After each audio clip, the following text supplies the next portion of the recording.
Muy buenos días tengan todos ustedes. Durante esta sesión, los ponentes abordarán diferentes temas y aspectos relativos al tema de cuestiones actuales de los derechos LGBTI. La conducción de la misma estará a cargo del doctor José Antonio García Sáez, a quien cedo el uso de la palabra. Muy buenos días, bienvenidos ya a este último día de observatorio.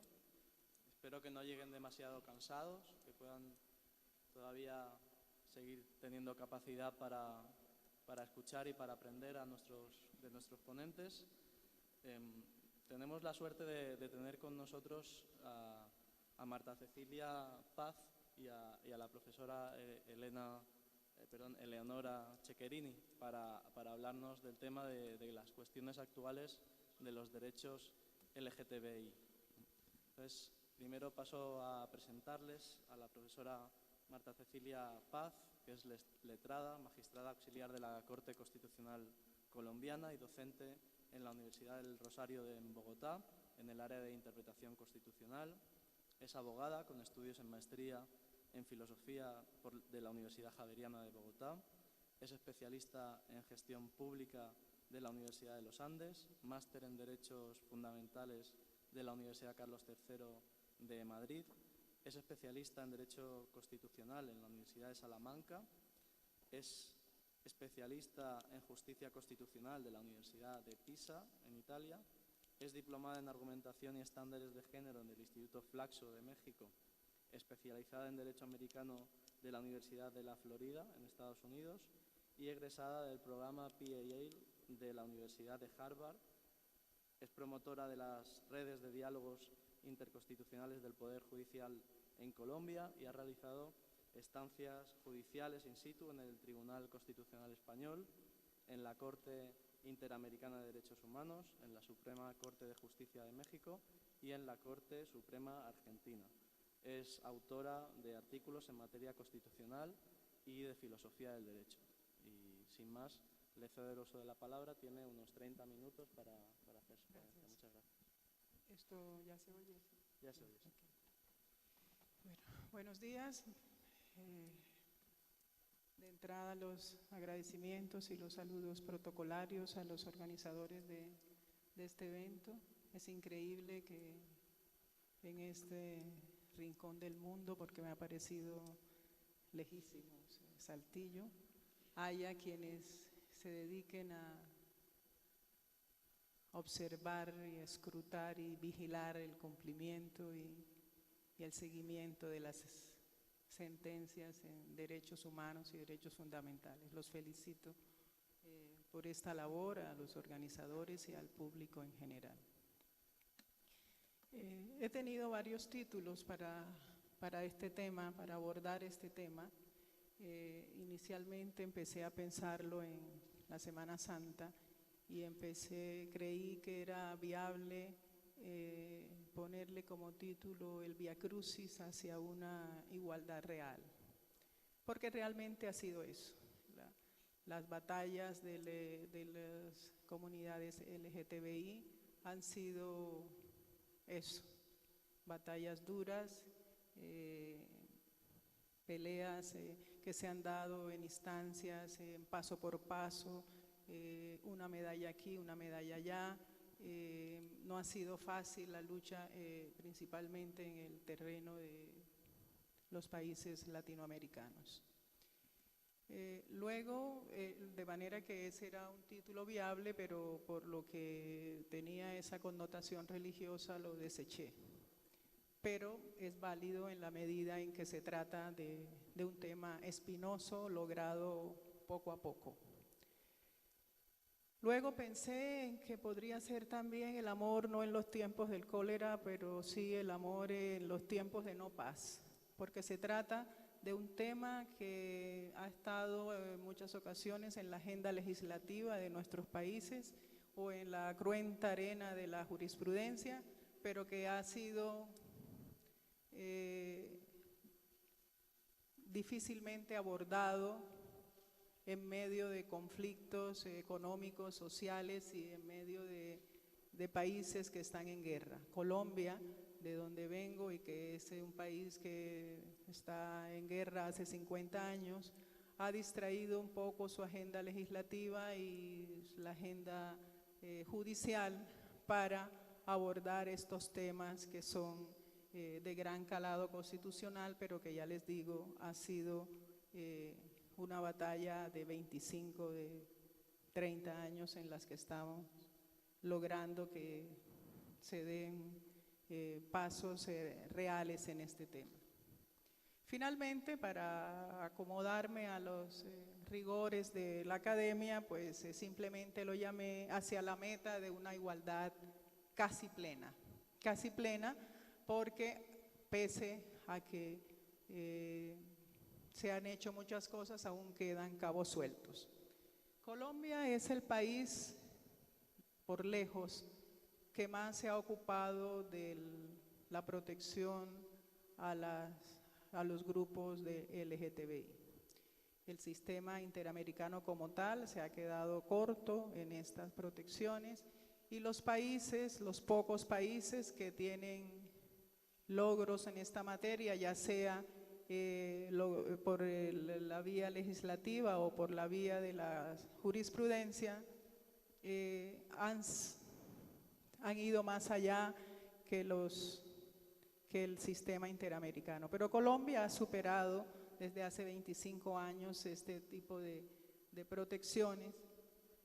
Miramos en la pantalla, no más por hacerles una referencia, los temas que hemos venido tratando desde el año 93. Yo he tenido la fortuna de estar en las 3 cortes desde la época, casi desde el inicio de la Corte Constitucional, y es esta, digamos, el íter que ha tenido la protección de las parejas homosexuales en la jurisprudencia constitucional colombiana. Es solo para mostrarles que pese a este suelo fuerte de precedentes, que parecería como si ya todo estuviera dado, aún quedan temas álgidos por resolver, como vamos a ver. Así pues, desde el año 93 hemos venido, como lo están viendo, tratando temas no de poca monta, como los cambios de sexo, los cambios de nombre, el reconocimiento de las igualdades en materia de seguridad social, la homosexualidad en las fuerzas militares, en los colegios, en las cárceles, la vestimenta de niños en los colegios.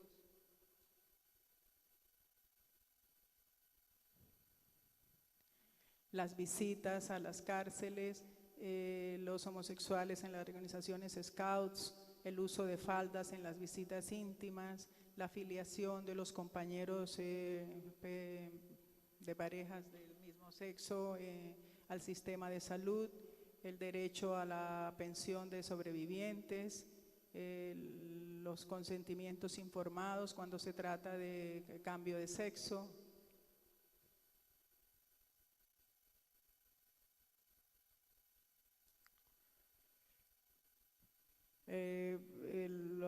Las manifestaciones públicas de personas que hacen parte de la comunidad de LGTBI, las uniones maritales de hecho. Hemos ido llegando poco a poco porque se ha facilitado la protección en la medida en que la Corte tiene 2 maneras de abordar el tema. Una vía es la vía del amparo, parecido al amparo mexicano, en donde el efecto de las sentencias es entre las partes únicamente. Y tenemos el control constitucional abstracto, donde una persona que cree que una ley es inconstitucional demanda ante el Tribunal Constitucional en las normas que crea que están afectadas por la norma legislativa. En el primer caso, la Corte, por supuesto, ha sido más solvente. Todos estos casos que ustedes ven ahí, que los precede una T, son casos en donde la Corte no ha tenido ningún problema en hacer los amparos,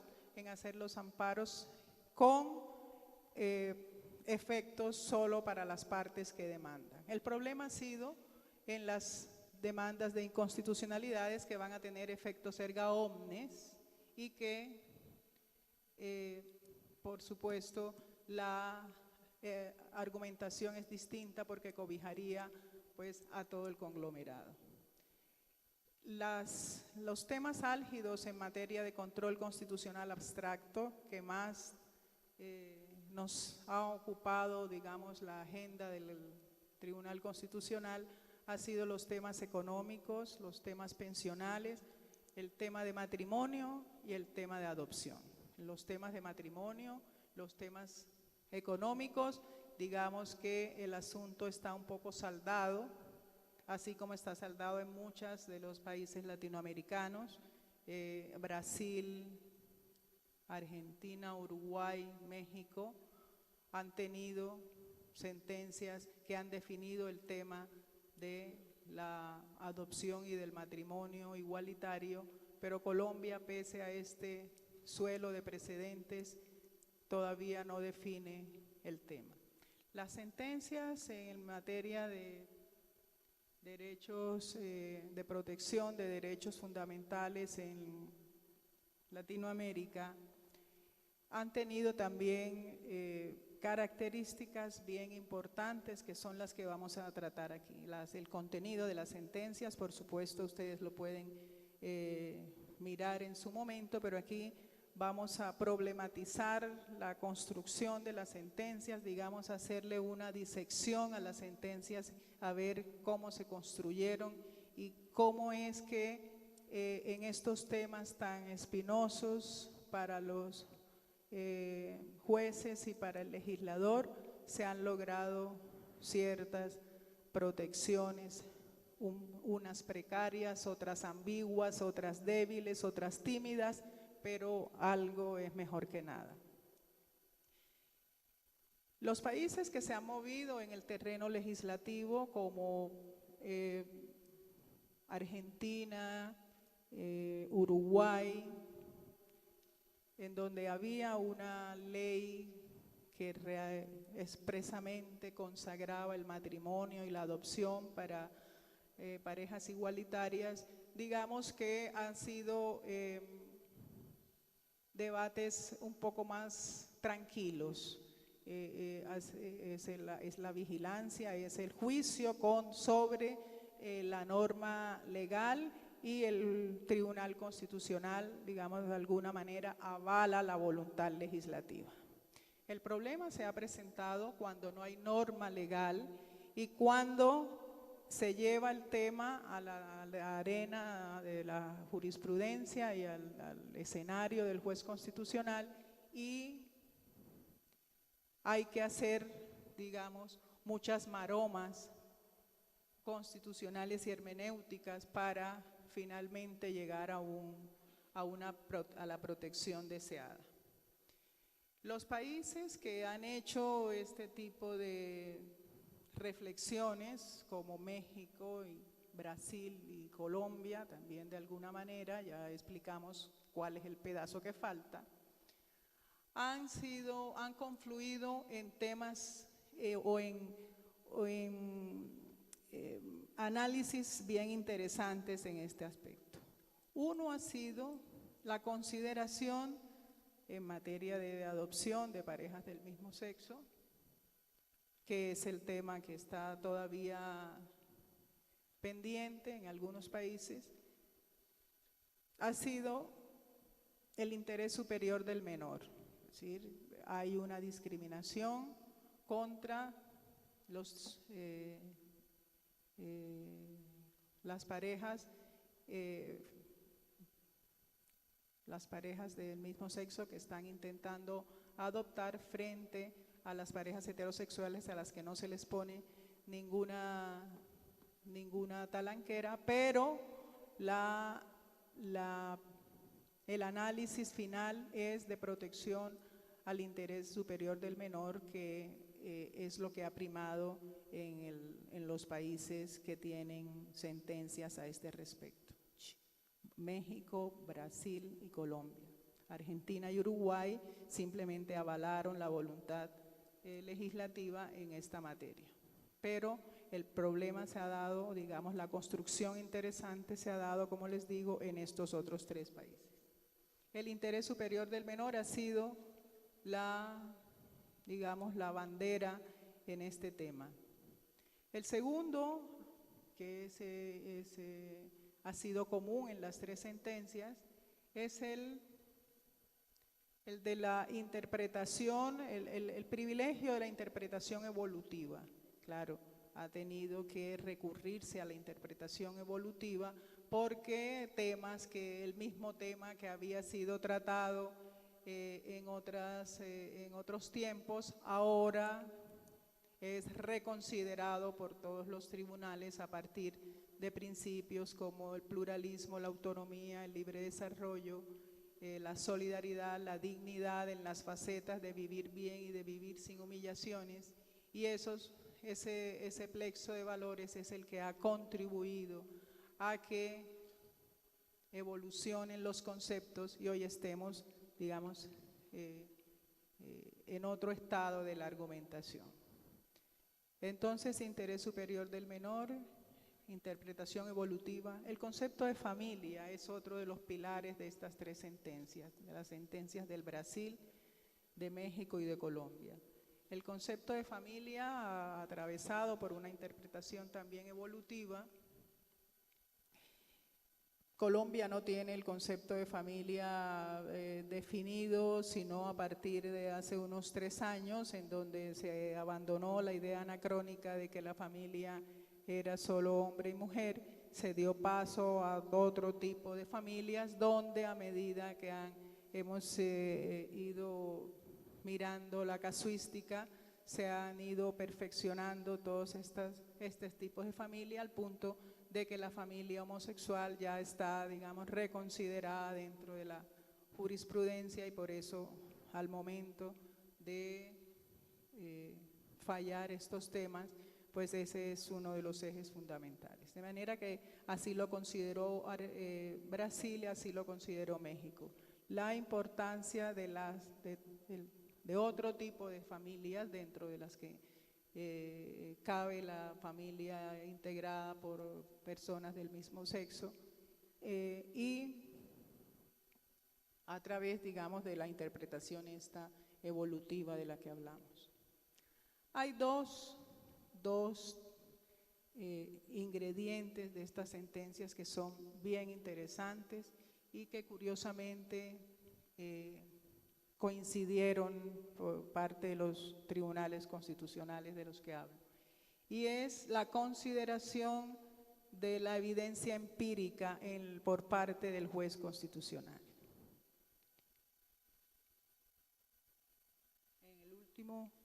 En el último fallo, en la última sentencia de la Corte Constitucional que se produjo hace unos meses y otra que se debe producir hoy,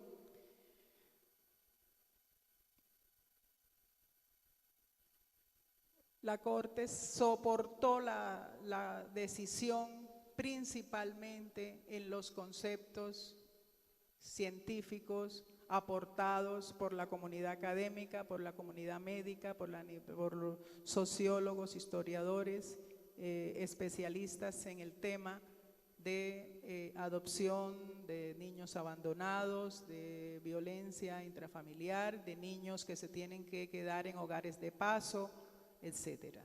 Lo mismo hizo México y lo mismo hizo el Brasil, es decir, la consideración y la importancia de la prueba empírica dentro como criterio de interpretación en los temas constitucionales. Es un tema bien interesante al que apela el juez constitucional cuando tiene, digamos, que echar mano de muchos criterios para poder soportar decisiones como estas. ¿Por qué? Porque de todas maneras es cierto, ahora vamos a ver también cuáles son los óbices que han tenido estas sentencias, pero es cierto que uno de los óbices importantes es que estos son temas del legislador y en el que el juez constitucional trasciende la voluntad legislativa y ubica el problema en el escenario de la jurisprudencia. Este tipo de conceptos que estamos viendo allí son los conceptos científicos, fueron la evidencia científica, por lo menos en el caso colombiano, que soportó en gran parte la última sentencia sobre adopción. Es el tema vigente, es el tema que nos quita el aliento en estos días. Todos estos conceptos fueron presentados por universidades, por médicos. La pregunta era si realmente la confusión de roles en una familia homoparental y si la educación o la adopción, la crianza por parte de parejas del mismo sexo tiene impacto en la psicología de los niños, en el bienestar de los niños, en la psiquis de los niños. Un grupo de profesores de universidades y de médicos se inclinó por el no y el otro grupo claramente por el sí. Otro grupo integrado por universidades pues, de corte más conservador, integradas por la Iglesia, que también allegó eso. Obviamente la Iglesia no es prueba empírica, pero las universidades que se ajustaban un poco o se acercaban un poco a los cuestionamientos de la Iglesia también manifestaron su opinión. Si la orientación de los padres realmente incide en el desarrollo de los menores o no, o si, como ya lo vamos a ver, el otro presupuesto de estas sentencias es el uso del derecho comparado, si realmente la utilización de las sentencias sirvió o pesó igual que la evidencia empírica.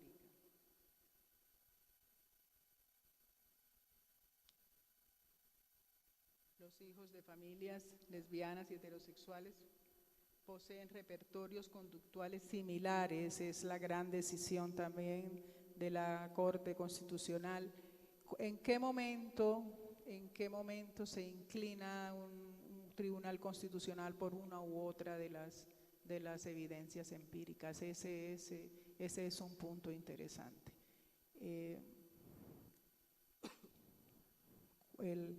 Por supuesto, el grueso de la argumentación tiene que ser la evidencia empírica junto con la interpretación sistemática de valores y principios, junto con el interés superior del menor, junto con la interpretación evolutiva del concepto de familia y, como vamos a ver también, el otro punto en el que coincidieron las sentencias que tenemos en el terreno latinoamericano sobre estos temas, coincidieron en el uso del derecho comparado y de las legislaciones internacionales sobre el tema.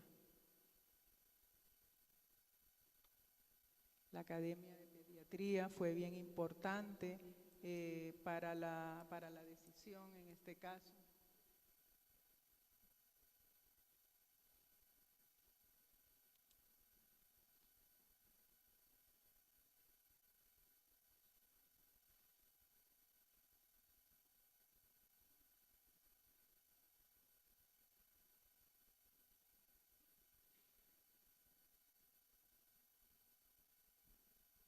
No se ha demostrado los estudios con los que contó la Corte como evidencia empírica realmente concluyen lo mismo que concluyó el tema de la juez Karen Atala en Chile, que es el único precedente en el sistema interamericano, que no era propiamente un precedente de adopción, pero sí un precedente de custodia por parte de dos personas del mismo sexo, una sentencia que ustedes deben conocer bien. La jueza Atala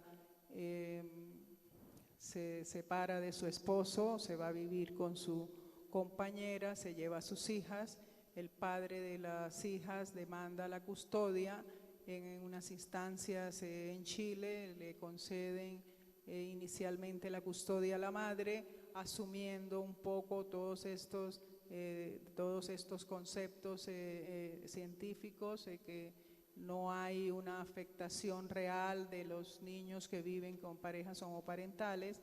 El juez apela, el asunto va a la Corte Suprema revoca la decisión de la primera instancia y concluye que realmente las niñas sí estaban afectadas, sí estaban deprimidas, había bullying en los colegios, las niñas no podían estudiar, no podían vivir, tenían mala alimentación, en fin, y todo eso debido a la crianza por parte de la jueza Tala y su compañera. La jueza acude a la Corte, a la Comisión y a la Corte Interamericana, y la Corte Interamericana, basada también en estudios, en evidencia empírica, concluye que no hay estudios definitivos sobre el tema y que en aras de un interés superior del menor, las niñas deben permanecer con su madre. Este es el antecedente que ha tenido en cuenta la Corte Constitucional Colombiana, lo tuvo en cuenta, no alcanzaron a tenerlo en cuenta las sentencias anteriores porque no coincidieron con la sentencia de la jueza Tala, pero es el precedente, digamos, que ilumina el sistema interamericano en esta materia y que cualquier reflexión sobre la materia, digamos, debe tenerlo en cuenta. Colombia no ha sido, no lo ha desechado.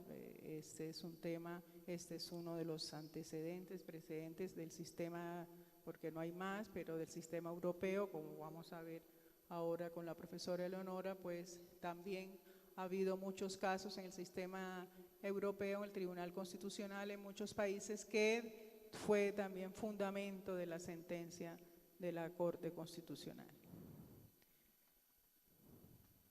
Hasta ahí todo parece color de rosas en la jurisprudencia.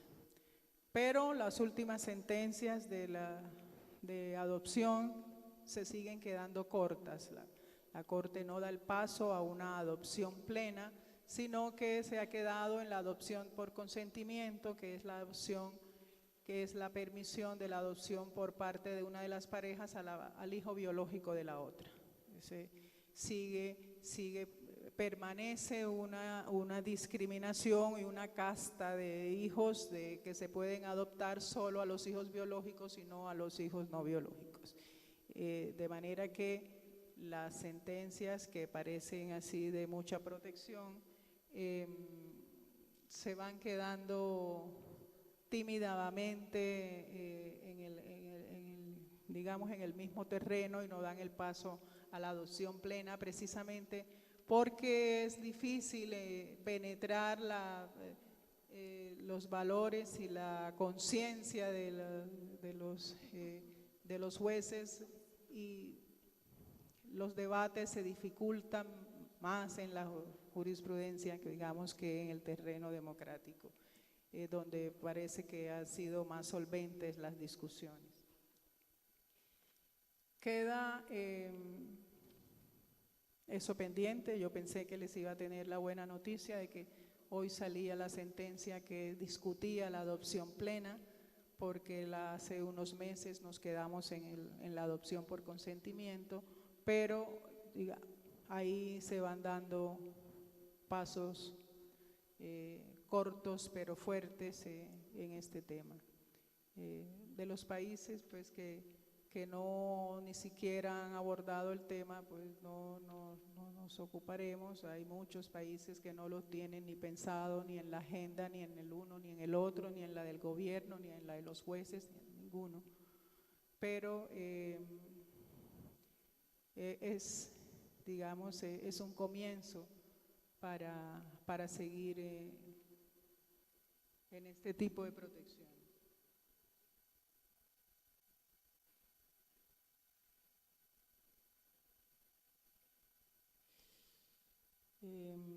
Bueno, creo que ahora que vengan las preguntas seguimos resolviendo los problemas o las inquietudes que ustedes tengan al respecto.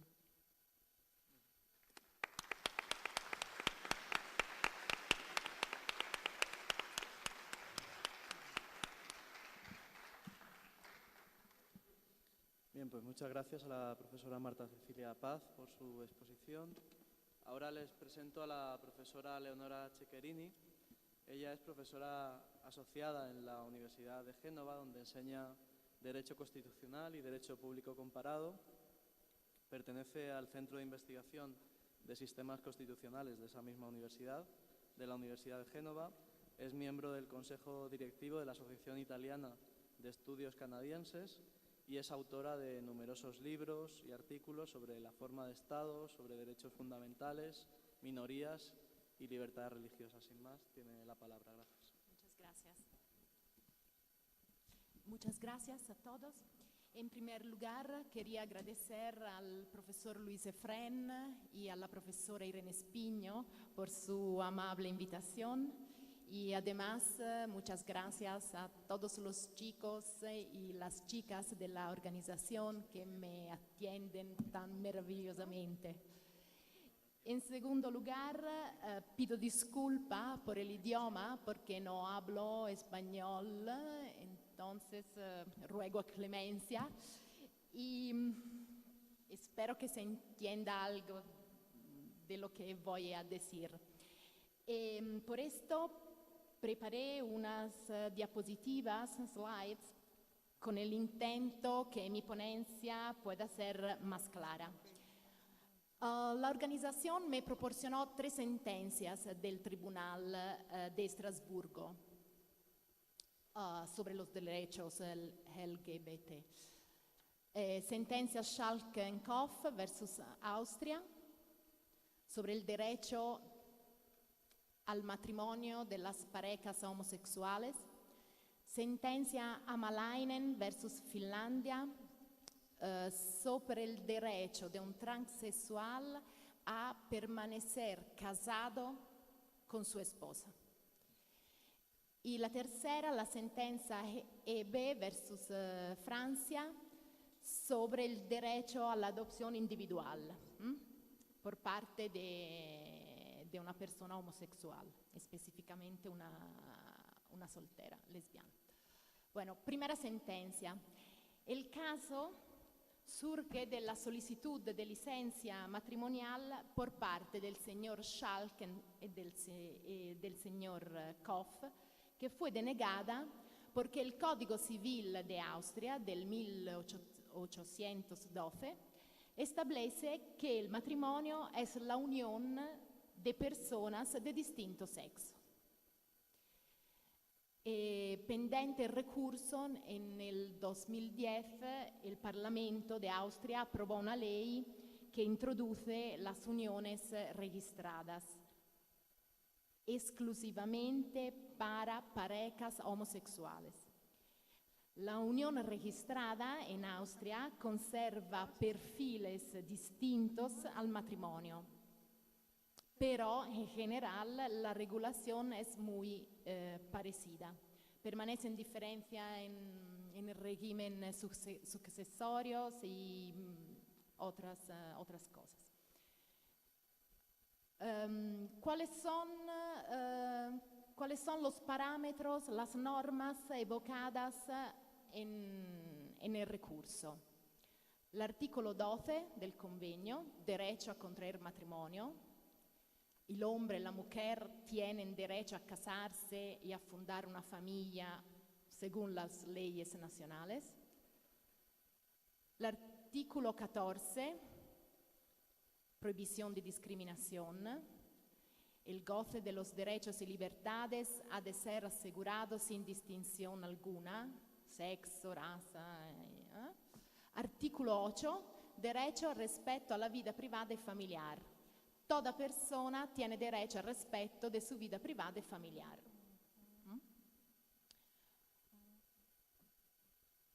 ¿Qué querían los demandantes? Los demandantes decían que la imposibilidad de casarse para una pareja homosexual es una violación del artículo 12, el derecho a contraer matrimonio. Además, decían que había una violación del artículo 14 donde se establece el derecho a la vida familiar, que los homosexuales no podían disfrutar porque sufrían una discriminación por razón de sexo. La actitud del gobierno de Austria, muy simple, muy sencilla, ¿no? No hay consenso sobre el matrimonio homosexual.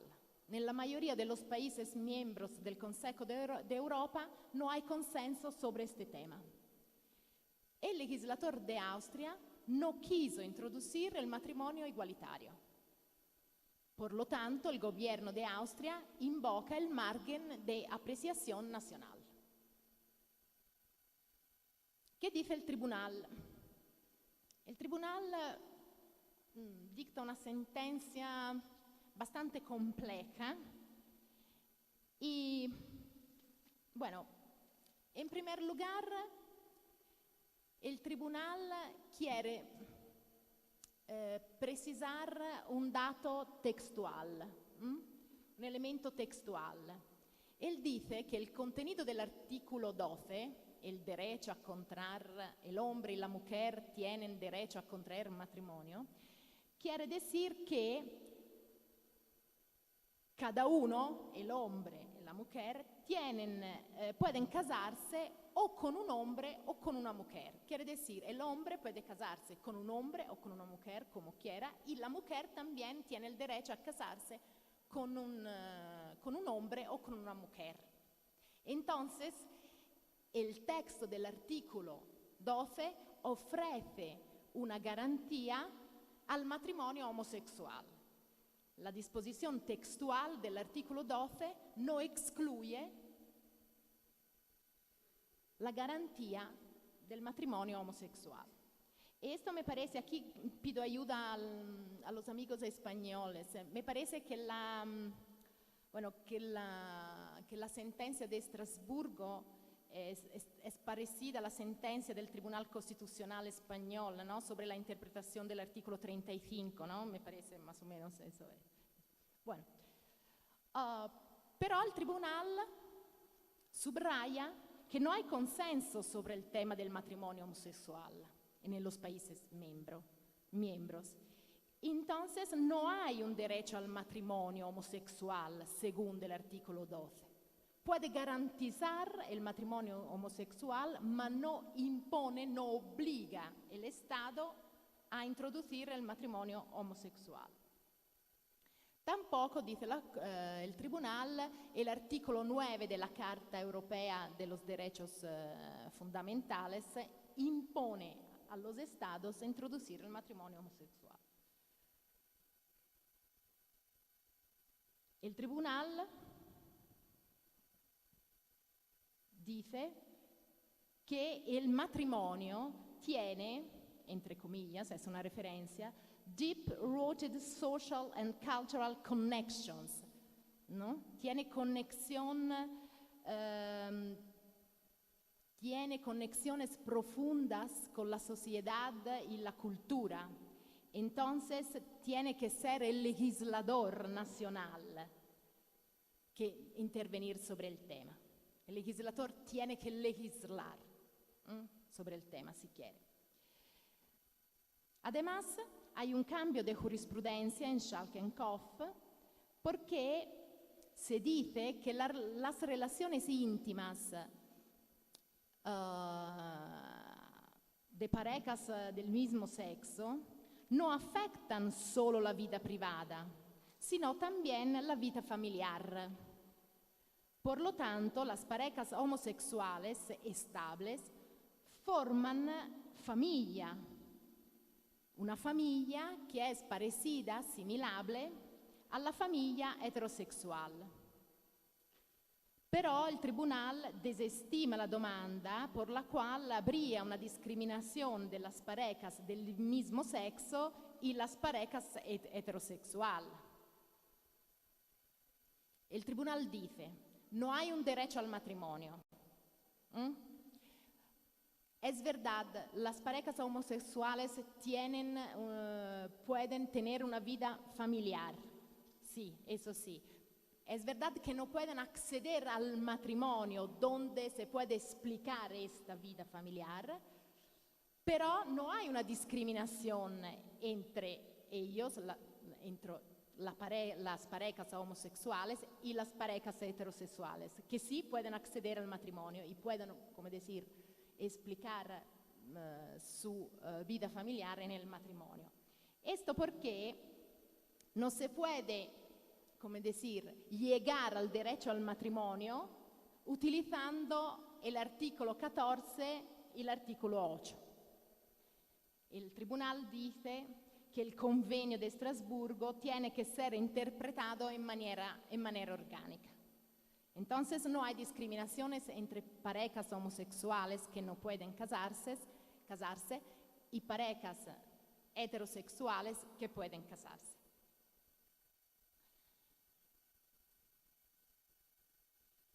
¿Qué fuentes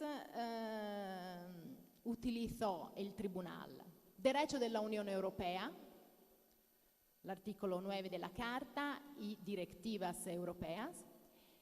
Utilizó el derecho comparado de los países del Consejo de Europa. Utilizó precedentes del Tribunal Europeo, precedentes propios. Segunda sentencia, ACE versus Finlandia. El hecho afecta a un transexual que cambió de sexo y quería actualizar los registros civiles. El problema era que el hombre, antes y ahora una mujer, estaba casado. Al fin de actualizar el registro, tenía dos opciones para la ley finlandesa: pedir el divorcio o, previo consentimiento de la esposa, convertir su matrimonio en una unión civil. Los parámetros, las normas evocadas son las mismas. Artículo 8, artículo 12, artículo 14.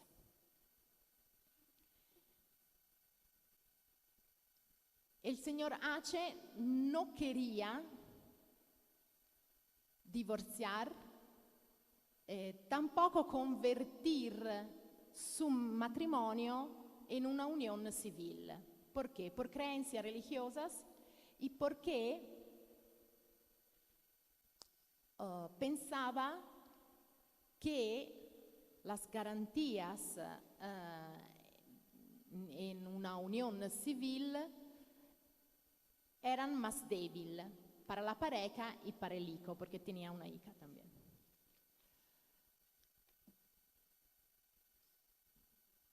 El señor Ace dice en el recurso: el poder público me obliga a elegir entre la rectificación anagráfica y mi vida familiar. Entonces el margen de apreciación tiene que ser muy estrecho. El señor Ace dice que hay una violación del artículo 8, el derecho a la vida familiar, porque él tenía ya una vida familiar, estaba casado y quería permanecer en aquella situación. El señor Ace subraya en el recurso que no pide el reconocimiento del matrimonio entre personas del mismo sexo, sino la continuación de su matrimonio anterior.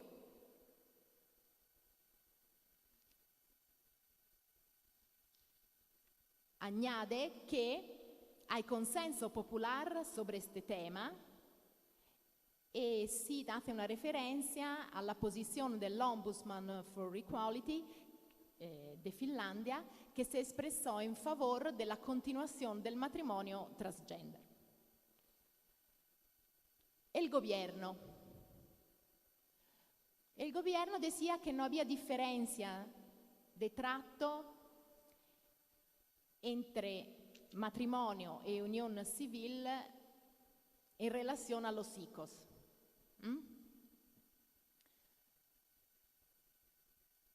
Incluso la ley finlandesa reconoce el derecho a tener una familia y el derecho a mutar sexo. El señor H podía cambiar de sexo, actualizar sus datos y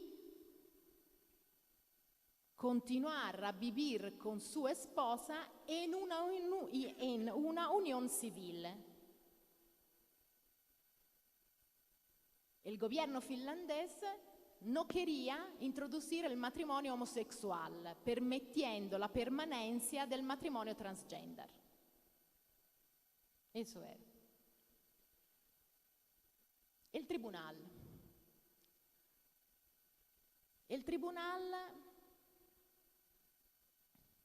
se refiere una vez más al margen de apreciación y dice que el Estado tiene un margen de apreciación amplio cuando acerca de un tema no hay un consenso significativo y el asunto tiene perfiles morales y éticos. El Tribunal de Estrasburgo afirma que la finalidad del demandante es obtener el reconocimiento del matrimonio entre personas del mismo sexo. Y esto no está permitido, mejor dicho, no estaba permitido en el ordenamiento finlandés. Ni el artículo 8 y tampoco el artículo 12 imponen una regulación del matrimonio homosexual. El efecto de la ley finlandesa que impone de facto la unión civil no está desproporcionado porque los efectos de la unión son parecidos a aquellos del matrimonio. Aceptando la unión civil, el señor H puede resolver todos los problemas relacionados a la inscripción anagráfica. El convenio de Estrasburgo impone el respeto a la vida familiar que sea fundada en el matrimonio o que sea fundada en la unión civil. El tribunal dice también que no existe un derecho al matrimonio. ¿Cómo decide el tribunal en este caso? Utilizando el derecho comparado, haciendo un estudio de derecho comparado muy detallado, muy detallado. Utilizando también precedentes del tribunal, precedentes propios del Tribunal de Estrasburgo y, poco raro, usa un precedente jurisprudencial alemán que fortalece la posición del gobierno finlandés. Tercera sentencia, la adopción individual. Sentencia EB versus Francia. La adopción de una mujer soltera que tiene una relación estable con otra mujer. El Código Civil francés permite la adopción individual, ¿no? Permite la adopción a las personas no casadas. Pero las autoridades públicas denegan el certificado de aptitud a la adopción con estas motivaciones. Porque la pareja della solicitante no está involucrata nel proyecto de adopción, ¿no? Le da igual, no le interesa mucho el asunto de la adopción de su pareja. Además, las autoridades públicas en unos informes dicen que nella vida della señora, la demandante, la solicitante, no hay una persona que puede desarrollar un papel masculino en la vida del menor. Claro, tiene una pareja del mismo sexo, bastante simple. Parámetros, artículo 8, siempre, artículo 14. El gobierno, igual. No hay consenso sobre el tema de la adopción a personas solteras o homosexuales. Pero el Código Civil francés permite la adopción individual. El gobierno utiliza el precedente del Tribunal de Estrasburgo, Freté, donde se dice expresamente que no hay un derecho a la adopción. El gobierno pone la atención sobre el tema del superior interés del menor, el mejor interés del menor. El tribunal dice, no hay derecho a la adopción. Entonces las autoridades públicas tienen la discrecionalidad para otorgar o no la idoneidad a la adopción, la aptitud a la adopción. Añade el tribunal, el gobierno no presentó estudios estadísticos sobre el número de autorizaciones o denegaciones a personas solteras homosexuales en relación a la adopción. El dato, però, sería importante porque pondría de manifiesto la real práctica administrativa que ocurre en Francia sobre este asunto. Pero al final el tribunal dijo que en los informes se puso mucha énfasis sobre el hecho que la solicitante fuera homosexual y esta parece la sola justificación para rechazar su solicitud. Por esto, el tribunal dice que hay una violación de los artículos 8 y 14 y por esto condena la Francia. ¿Qué utiliza el tribunal? Fuentes internacionales, convenciones de las Naciones Unidas y el derecho comparado. Bueno, aquí no es importante esta diapositiva, pero quería, intentar hacer unas conclusiones, ¿no? Saliendo de un punto, hay un diálogo entre el Tribunal Europeo, la dimensión europea, la sociedad europea y la Corte Interamericana. La verdad es que el tribunal no dialoga con otras jurisdicciones, especialmente en los 3 casos que me proporcionaron. El tribunal utiliza sus propios precedentes. Es muy autorreferencial, no sé si se diga, pero espero que se entienda. Solo los votos particulares utilizan decisiones, sentencias de otras cortes supremas o tribunales constitucionales.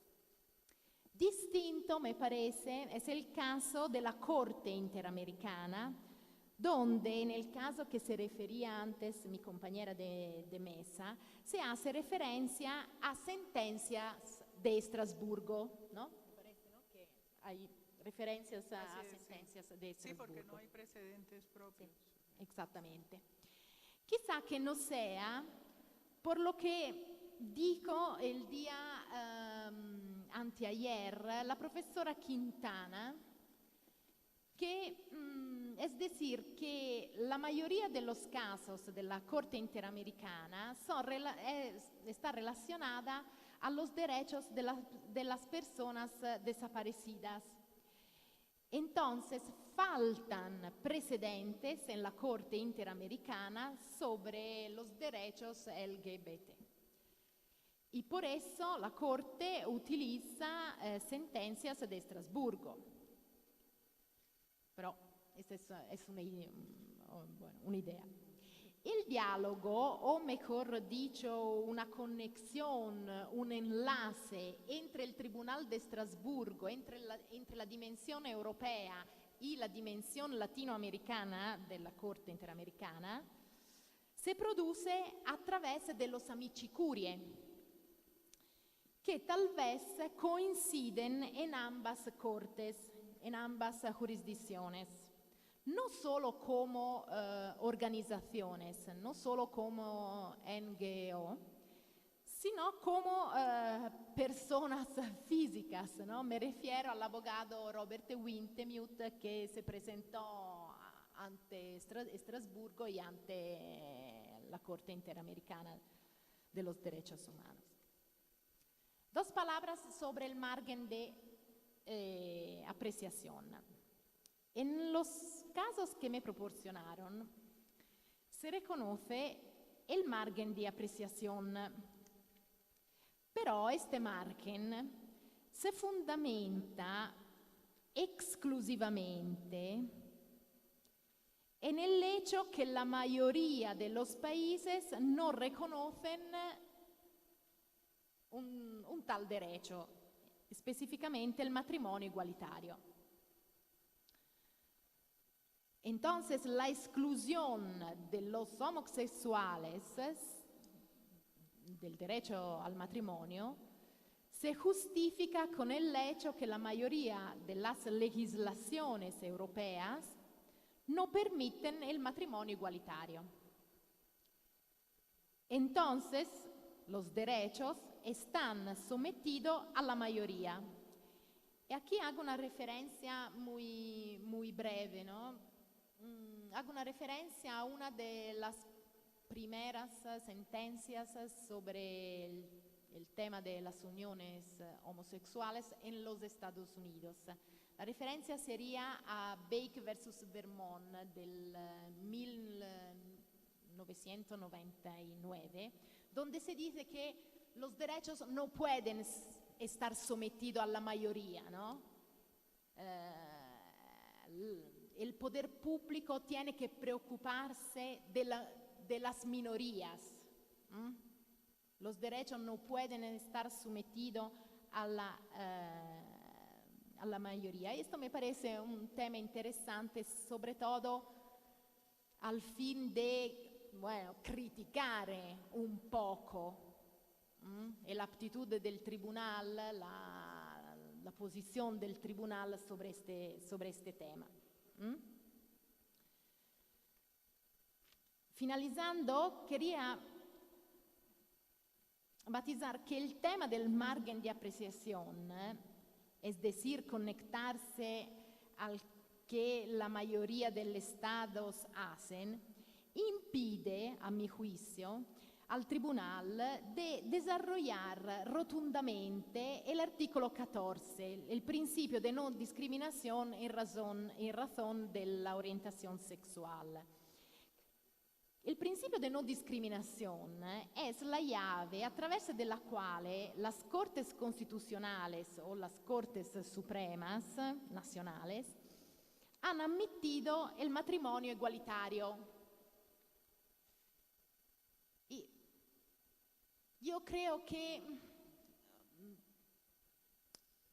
cuando se habla de los derechos de los homosexuales, de los transexuales, de los bisexuales y luego, hay que tener en cuenta que hablamos de una condición en general de estigma social, de debilidad, de subalternidad.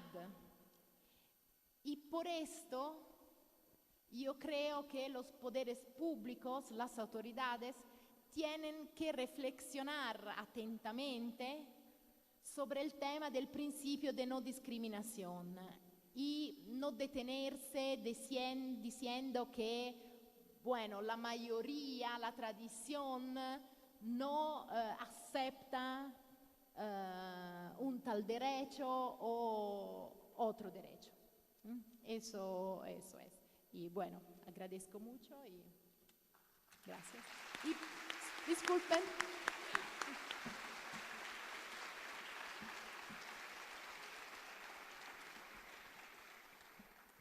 Bueno, les damos las gracias también a la profesora Eleonora Ceccherini y a ambas ponentes porque se han ajustado estupendamente al tiempo. Veo que a ustedes les interesa mucho el tema porque hemos recibido muchísimas preguntas. Yo las voy a contestar todas. No va a haber tiempo para contestarlas. No, yo las todas. voy a contestar todas porque todas están interesantes y hay que contestarlas.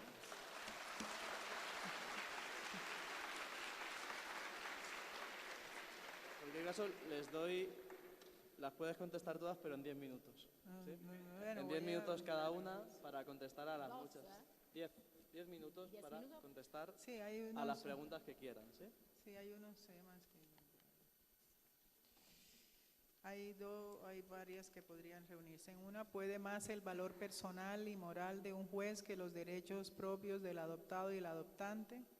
Las decisiones de los tribunales hasta la fecha han versado en que no les compete a ellos la regulación de los derechos. Estamos dejando en manos de unos cuantos tales decisiones. Bueno. Ese es el gran óbice del que les hablaba,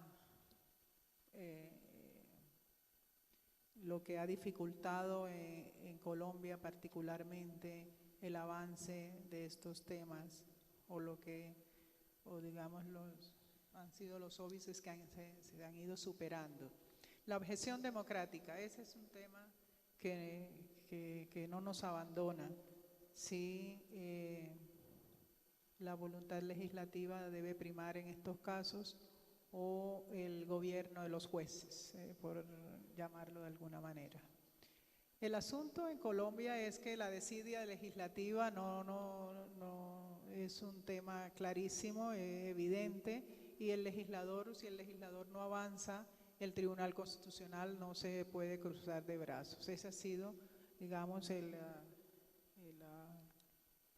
la razón por la cual la Corte asume estos temas cuando el legislador no se pronuncia.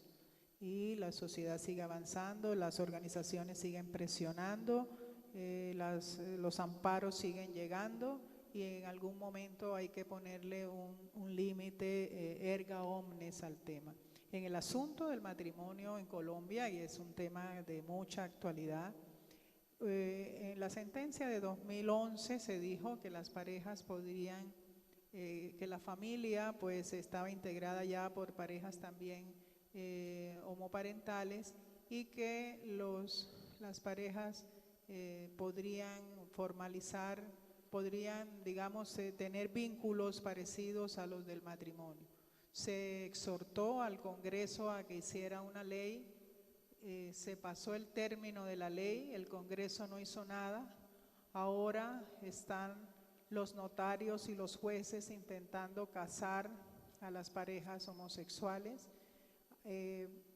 Se pidió la nulidad de estos matrimonios y se pidió la nulidad de todas las sentencias que hubiesen tenido alguna referencia al tema de las uniones entre parejas del mismo sexo, y está la Corte precisamente discutiendo entre la semana pasada y esta qué efecto tienen las uniones, los contratos matrimoniales que hacen los jueces y hacen los notarios. Todo en virtud de la desidia legislativa y de que claramente la sentencia tampoco fue muy contundente al decir realmente hay matrimonio. Lo llamó uniones y contratos y acuerdos y demás y dejó el tema así un poco ambiguo. Entonces, sí, la objeción democrática ha sido un tema latente, es el gran óbice a estos temas porque pues un bloque de la Corte Constitucional siempre se inclina porque dejemos el debate al legislador y el otro pues sí va avanzando más en el asunto.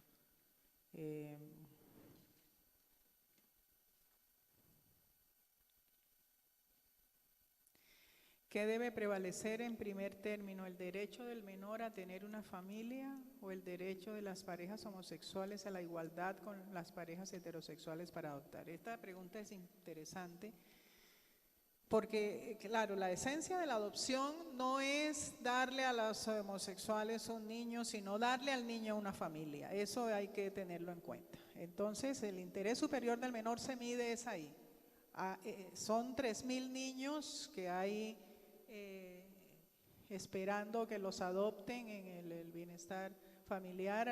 Unos meses hay 3.000, en otros años hay 4.000 y en otros es una cosa que desborda cualquier racionalidad, y son ellos los que están esperando ser adoptados más que las familias entregarles un hijo a la familia. Entonces, digo, entregarles un hijo a una familia es más entregarle una familia al niño. Por eso la prevalencia del interés superior ha sido la constante en las sentencias que referenciamos aquí en los países de Latinoamérica. ¿Por qué? Bueno, porque la seguridad social no cubre el cambio de sexo.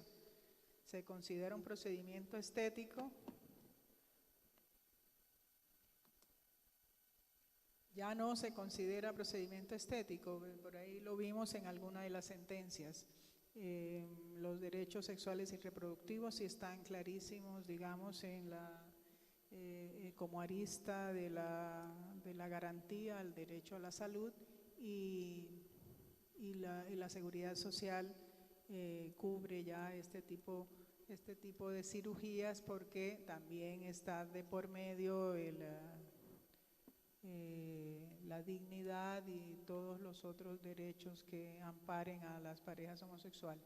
Por eso les contaba también que los amparos particulares o de efectos concretos son mucho más solventes, el argumento es mucho más tranquilo, no está conflictuado como cuando se están haciendo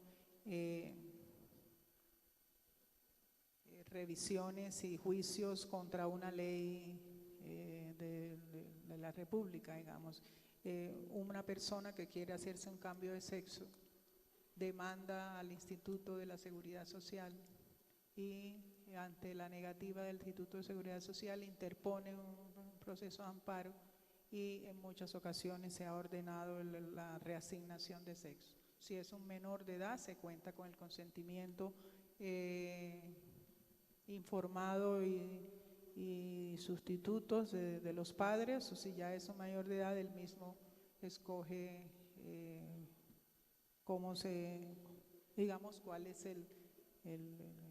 el sexo que quiere, porque en los casos de los hermafroditas hay que elegir cuál de los sexos o cómo se hace la cirugía.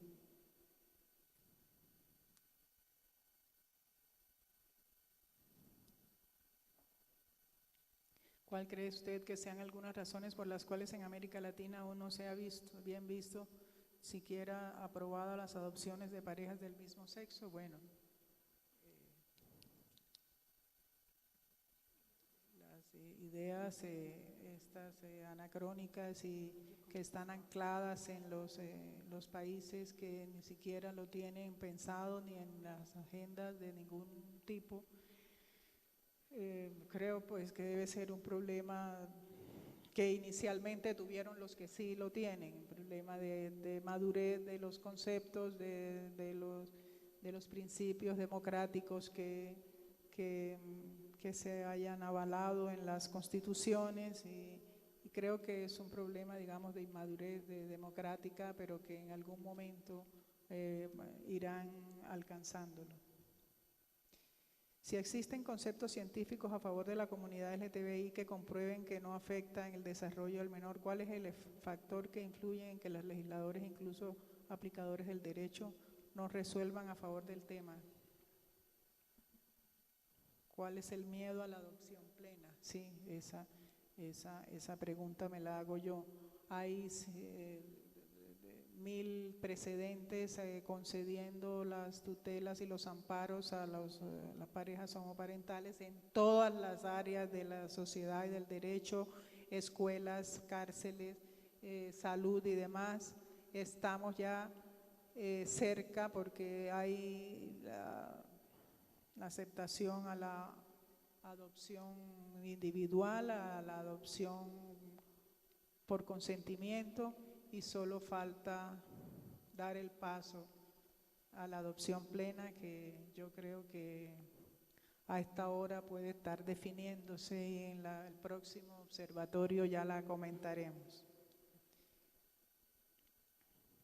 ¿En qué clase de actividades o situaciones se basan las evidencias científicas para justificar que no afecta a los menores? Bueno, son realmente estudios calificados de academias, de academia de pediatría, de academia médica, de facultades de derecho, de facultades de sociología, de facultades de muchas universidades que hacen pues el acopio probatorio que se incline en la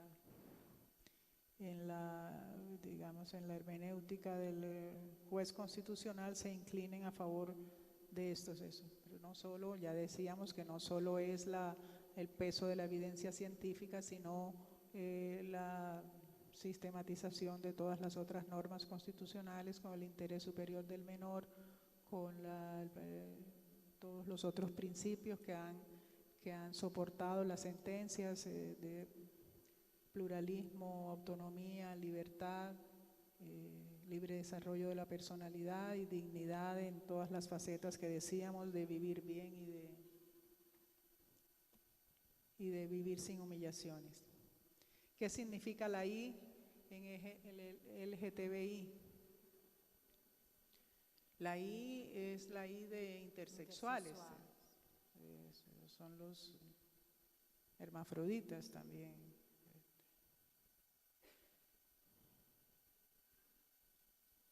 Entonces, ¿no hay estudios o investigaciones que comprueben que a un niño le afectó el rol de los padres? Sí, hay miles de estudios. Ahí vimos que unos dicen que sí, otros dicen que no, pero la contundencia junto con, ya les digo, con los otros principios y valores, arrojó otro resultado por parte de la Corte.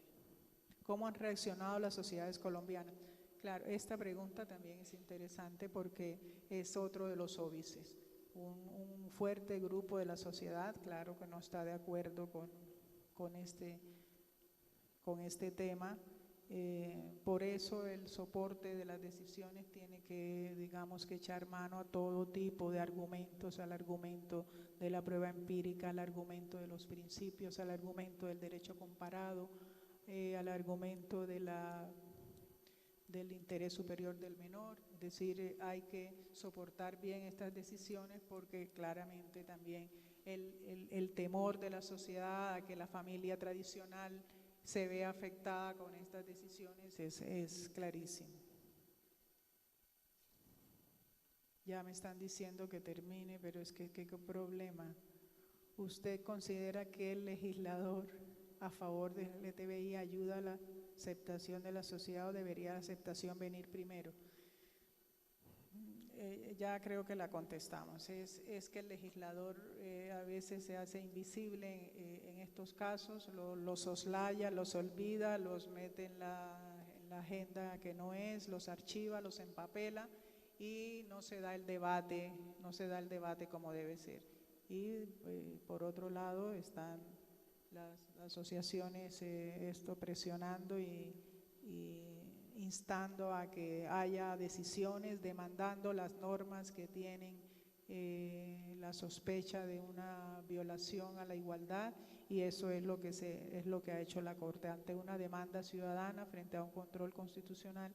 No puede pues decir no, dejémosela siempre al legislador en 2, 3, 4 ocasiones. Eso lo ha hecho, han sido fallos en los que se le ha dicho al legislador, entonces legisle usted, pero la ley no llega nunca y le ha tocado a la Corte entrar. Hay que acabar ya, por favor, dicen aquí. Bueno, entonces dejamos ahí las preguntas.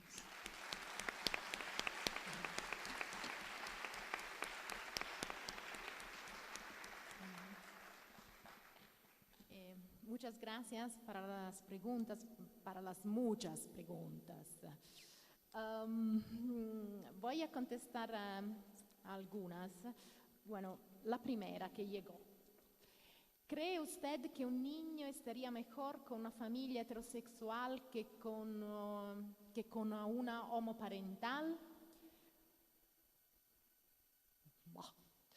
Yo creo que depende del caso, ¿no? Desafortunadamente hay familias heterosexuales que son muy malas y otras no. Yo creo que no hay una regla general, ¿no? Buena para, como decir, para todas las temporadas, ¿no? Es como decir, ¿son mejor los profesores varones o los profesores mujeres, ¿no? Bueno, depende, ¿no? No hay, como decir, una regla general. Entonces esto no sé. Partiendo del principio de dar igual a los iguales y desigual a los desiguales, y atendiendo a que los matrimonios homosexuales y heterosexuales formalmente no son iguales, ¿por qué querer encasillar la unión homosexual dentro del matrimonio, que por esencia es heterosexual? ¿No es suficiente garantizar a los homosexuales sus derechos de vida en común, sucesorios, etcétera, a través de las uniones registradas? Este es un tema muy debatido, ¿no? Bueno, no comparto mucho la idea que el matrimonio por esencia es heterosexual, ¿no? Bueno, hasta ahora la tradición dice que sí, pero esta es como decir, un poco asertiva, ¿no? No sé si existe la palabra, pero la posición. Pero la pregunta tiene un enfoque muy interesante, porque en el debate sobre el tema, sobre estos asuntos, se dice, bueno, si el Estado introduce una unión civil, una unión registrada, totalmente parecida al matrimonio, pero que no se llame matrimonio, al final los derechos están garantizados, ¿no? Eso es. Y esto verdaderamente podría ser una solución.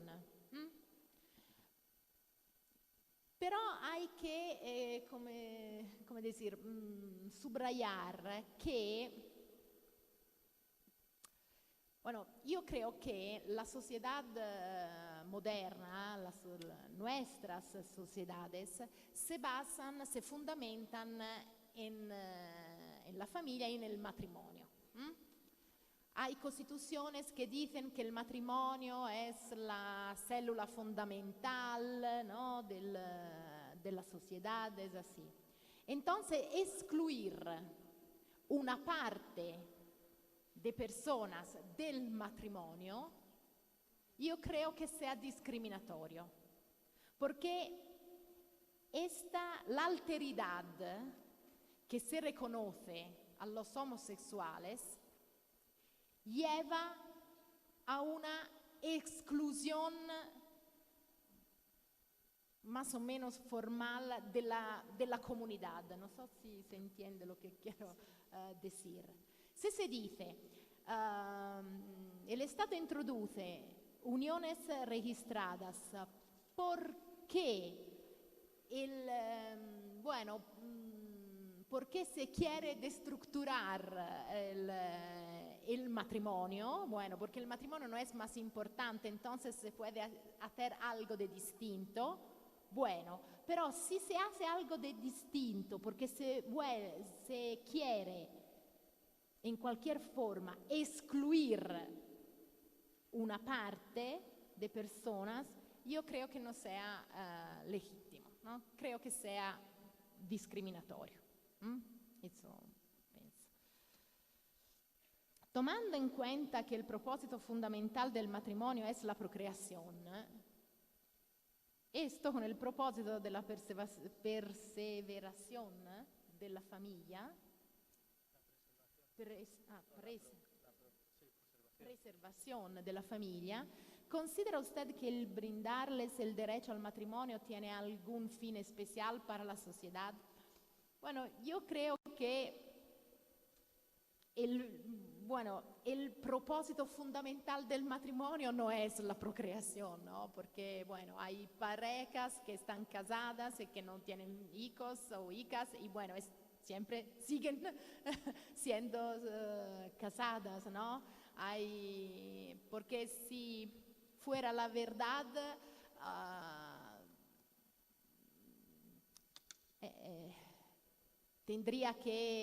habría que tener una prohibición del matrimonio entre personas mayores, ¿no? Entonces yo creo que la procreación no sea el fundamento, como decir, del matrimonio. Al tomar fuentes internacionales y derecho comparado de otros países, ¿no se estaría dejando a un lado la soberanía de un país? Esta es una pregunta interesante y me ayuda a subrayar un perfil. El Tribunal Europeo, el Tribunal de Estrasburgo, ¿cómo decir? Efectivamente, tiene casi miedo de influir, de vulnerar, ¿no?, la soberanía de los Estados miembros. Por esto, muchas veces se dice, como no hay un consenso en la mayoría de los estados, bueno, tiene que ser el legislador nacional a resolver el asunto. Esto me parece exactamente la posición del Tribunal de Estrasburgo. Lo que pasa es que depende del tema, porque en el marco de los derechos LGBTI, el Tribunal de Estrasburgo se ayuda mucho, ¿no? El derecho comparado respalda mucho la jurisprudencia del tribunal. En otro marco, el Tribunal de Estrasburgo no utiliza el derecho comparado. Eso es el problema. Entonces, en este marco, en el marco de los derechos del LGBTI, utiliza el derecho comparado y, no sé cómo se puede decir, salvaguardia, protege la soberanía de los estados. En otros marcos, no. Eso es. Pero esta es una demanda realmente muy, muy interesante. Okay. ¿Qué piensas sobre el hecho de que Finlandia, posteriormente a la sentencia en Amalainen, haya decidido democráticamente cambiar de legislación para permitir el matrimonio igualitario? Sí, esto lo quería decir, cioè, no lo he dicho, pero quería decirlo. Nel 2015 Finlandia introdujo el matrimonio homosexual. Entonces, como decir, la sentencia sale antes de la nueva legislación. Y allí el legislador nacional decidió autónomamente introducir el matrimonio. Y bueno, tengo 2 minutos. ¿Cree usted que el cambio de sexo del padre o de la madre afecta en algún sentido a su hijo? Sí, creo que sí. Creo que sí, pero, como decir, como está permitido el cambio de sexo, yo creo que el cambio de sexo no puede afectar los derechos parentales, ¿no? Una persona que cambia de sexo no puede dejar de ser padre o madre. Entonces, ¿no? Eso es. El utilizar precedentes para para resolver casos relacionados con el tema, permitiría avanzar de manera favorable el reconocimiento de los derechos de la comunidad LGBTI. Depende del presidente, claro. Depende del presidente. El Tribunal de Estrasburgo, como ya he dicho, utiliza sus propios precedentes. Está muy cautela, tiene mucha cautela. Prudente. Es muy prudente sobre esto, ¿no? No quiere utilizar precedentes de otras jurisdicciones, ¿no? Es muy autorreferencial. Lo que pasa es que no siempre los precedentes son convincentes, persuaden, ¿ok? Y bueno, muchas gracias nuevamente.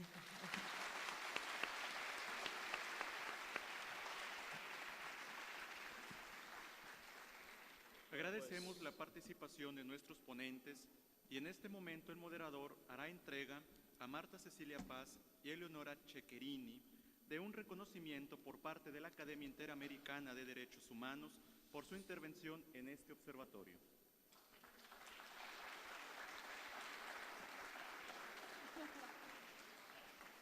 Igualmente, la Academia Interamericana de Derechos Humanos reconoce la participación de José Antonio García Sáez como moderador de esta sesión.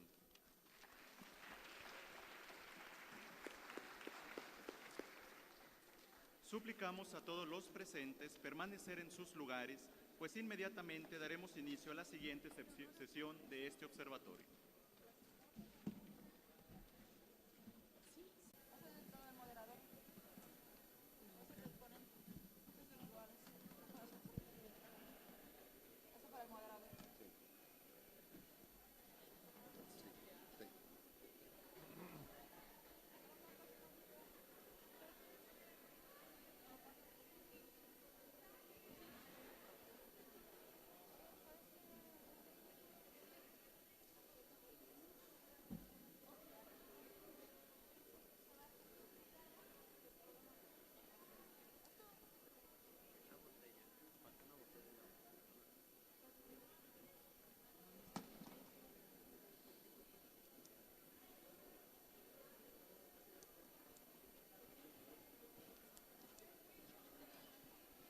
Sí, aquí está.